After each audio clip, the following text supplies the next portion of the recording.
Assalamualaikum warahmatullahi wabarakatuh. Perkenalkan, saya Ajaria Tiffany, mahasiswa Geofisika 2018. Dan pada kesempatan kali ini saya akan membahas tentang salah satu materi praktikum mata kuliah geologi struktur yang berjudul proyeksi sesar.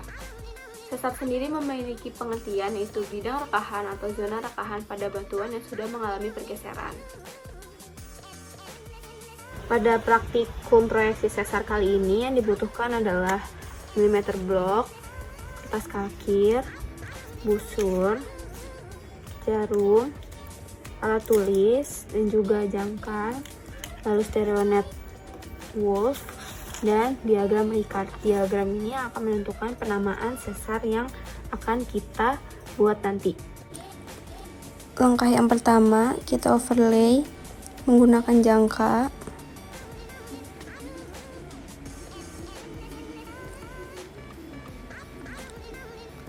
Setelah itu kita pasang kembali.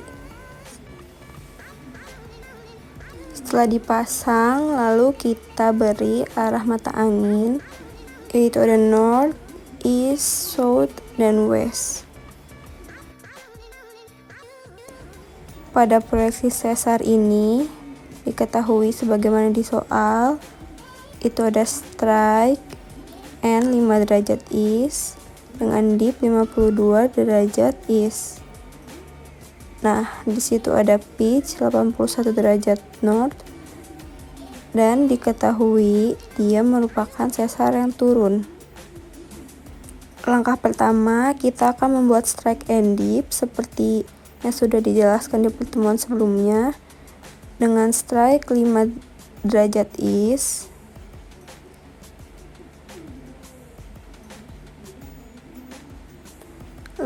Karena dia east, maka kita akan menghitungnya searah dengan jarum jam. Lalu strike yang sudah kita dapatkan kita luruskan kepada arah mata angin north. Lalu kita mencari dip pada sumbu garis lurus antara east dan west sebesar 52 derajat east. Lalu kita hitung 10, 20, 30, 40, 50, lalu 52. Lalu di situ kita tarik garis sesuai dengan pola yang ada di stereonetnya.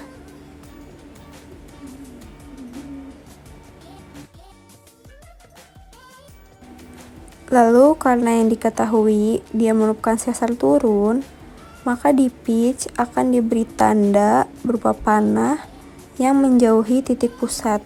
Nah, itu yang menandakan bahwa sesar ini adalah sesar turun.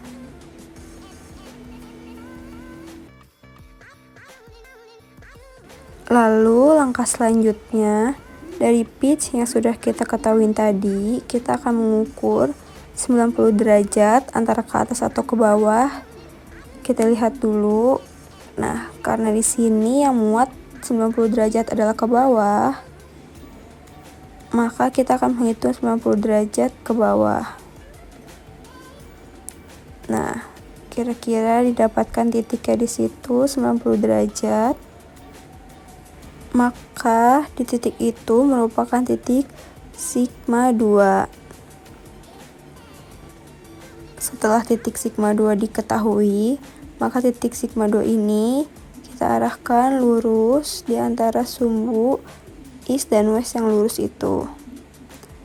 Lalu kita kasih garis agar memudahkan kita nantinya. Lalu dari sigma 2 ini kita ukur 90 derajat ke kiri karena dia ada di kanan. Namun jika dia ada di kiri, maka kita akan menghitung 90 derajat ke kanan. Kita cari di mana 90 derajat itu muatnya. Nah, lalu kita hitung di situ 90 derajat. Lalu kira-kira dapat di titik itu. Lalu kita tarik garis mengikuti pola stereonetnya.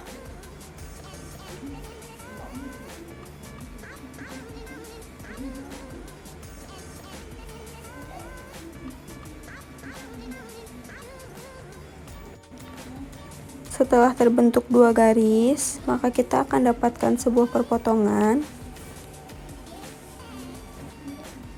Karena dia merupakan sesar turun, maka dari pitch ditambah 45 derajat menjauhi pitch, maka dia akan menjadi sigma 1. Namun lain halnya jika dia merupakan sesar naik, maka 45 derajat menjauhi pitch merupakan sigma 3. Selanjutnya kita akan membuat sigma 1, yaitu 45 derajat menjauhi pitch, 10, 20, 30, 40, 45 kira-kira ada di titik itu. Nah, di situ merupakan sigma 1. Lalu dari sigma 1 akan ditambah 90 derajat menjauhi pitch lagi, dan itu merupakan sigma 3. Lalu dari sini kita akan tambah 90 derajat ke bawah, tapi karena 90 derajat ke bawah itu tidak muat, maka kita hitung sampai atas. Lalu dari sini kita mulai bisa hitung 10, 20, 30, 40, 50, 60, 70, lalu 80 karena nggak muat ke atas 90. Nah, di situ merupakan sigma 3.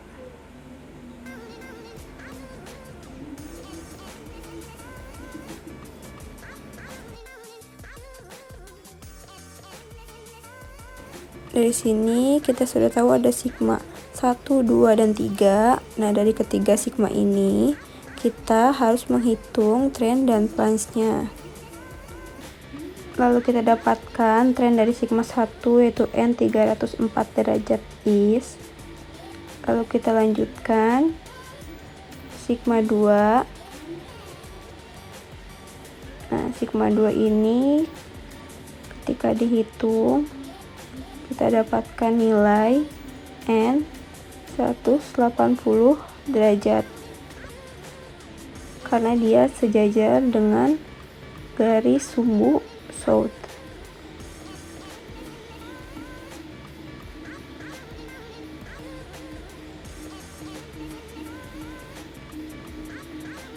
Nah, lalu kita lanjut yaitu sigma 3. Nah, lalu pada sigma 3 kita dapatkan sekitar N 88 derajat is. Nah, langkah selanjutnya kita akan mencari plunge, dimana cara mencari plunge adalah garis dari masing-masing sigma tersebut kita letakkan pada ekuator, yaitu garis lurus yang menghubungkan antara east dan west. Lalu kita hitung di situ. Di situ adalah sigma 1. Kita hitung 10, 20, 30, 40, 50, 60, 70, 80. Nah, lalu kita dapatkan plunge-nya yaitu 80 derajat. Kita lanjutkan ke sigma 2. Nah, sigma 2 ini kecil ya, jadi kita harus teliti untuk menghitungnya. Lalu kita ke ekuator kan. Nah, di situ kita bisa hitung pelan-pelan karena dia kecil banget. Nah, didapatkan nilainya yaitu 7 derajat. Nah, kita bisa lanjut ke sigma 3.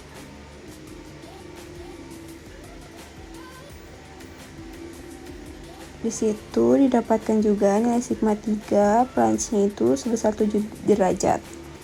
Nah, ini dia merupakan proyeksi dari sesar yang sudah kita buat tadi. Lalu langkah selanjutnya kita akan menggambar proyeksi ini ke dalam milimeter block. Lalu langkah yang pertama kita bisa gambar bidangnya dulu seperti yang sudah saya gambarkan. Nah, di sini ada arah yaitu N dan S. Kita buat di samping kirinya. Di situ arah mata anginnya.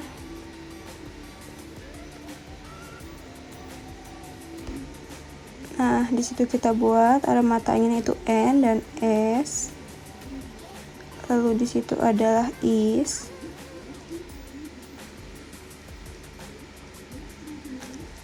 Langkah selanjutnya kita akan membuat pitch-nya, yaitu 81 derajat N, dimana kita akan hitung sesuai dengan arah mata inginnya, namun pada garis seperti yang saya contohkan.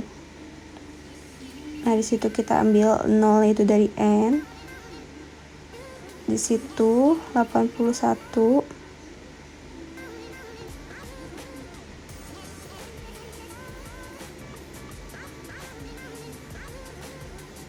Lalu kita tarik garis pitch.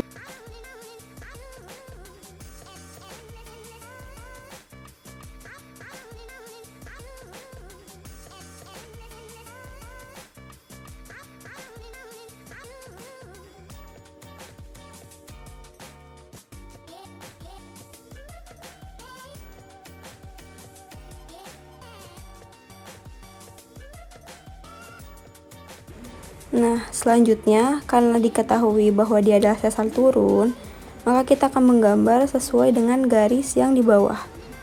Nah, itu menandakan dia adalah sesar turun. Kalau di atas itu, jika sesarnya naik. Lalu kita lihat arah pitch-nya itu, yang turun seakan-akan dia itu menjauhi kita. Nah, maka di situ kita dapat menyebutnya dengan sinistral atau sesar yang mengiri.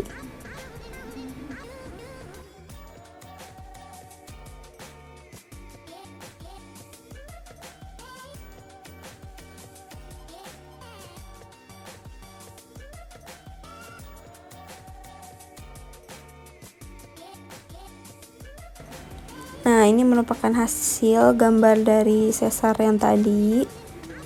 Nah, di sini 52 derajat ini merupakan dip, yaitu kemiringan dari sesarnya. Representasikan sudut itu. Lalu 5 derajat itu merepresentasikan titik-titik garis putus-putus yang ada di situ.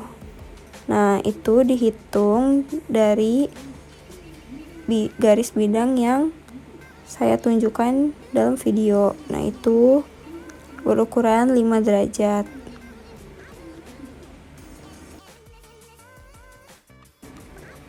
Nah, langkah selanjutnya adalah penamaan dari sesar yang sudah kita gambar tadi, karena dia merupakan sesar turun dan pada gambar dia seakan-akan menjauh, maka kita dapat sebut dia merupakan sinistral atau mengiri.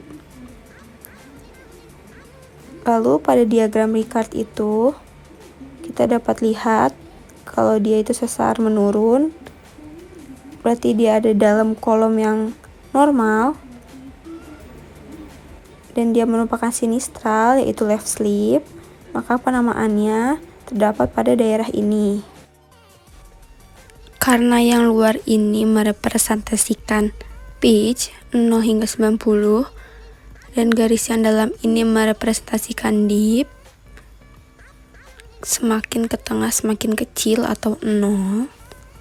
Nah, garis tersebut merepresentasikan dip sebesar 45 derajat. Karena dip yang kita ketahui adalah 52 derajat dan semakin ke tengah semakin kecil, maka kira-kira dip 52 derajat tersebut berada pada kotak yang kita arsir. Nah, kotak tersebut memiliki nomor 13, di mana 13 merupakan normal slip fault. Jadi, sesar yang sudah kita proyeksikan tadi merupakan sesar normal slip fault.